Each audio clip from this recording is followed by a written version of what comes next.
Buongiorno e ben ritrovati con una nuova edizione del TG Flash di New Sicilia. In apertura la questione Ponte sullo Stretto. In estate arriverà un cassetto virtuale che renderà possibile lo scambio di documenti per le procedure espropriative. Oggi sarà pubblicato sui quotidiani nazionali e territoriali di Sicilia e Calabria l'avviso di istituzione. Arriva a Nicolò Di Salvo il primo avviso di garanzia con l'accusa di omicidio colposo plurimo. Si tratta del titolare dell'azienda Quadrifoglio, l'impresa subappaltatrice coinvolta nella tragedia dei giorni scorsi a Casteldaccia, nel Palermitano, in cui sono morti 5 operai.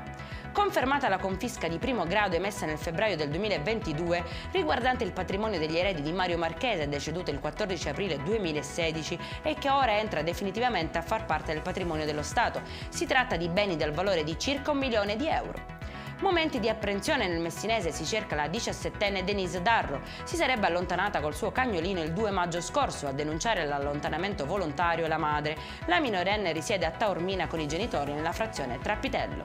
È in chiusura l'arresto di un 28enne coinvolto negli spari contro 2 edifici nel quartiere Zen di Palermo. Il giovane è accusato di detenzione di munizionamento da guerra e di sostanza stupefacente ai fini di spaccio. Per questa edizione è tutto, prossimo appuntamento alle 19:30. Buona giornata.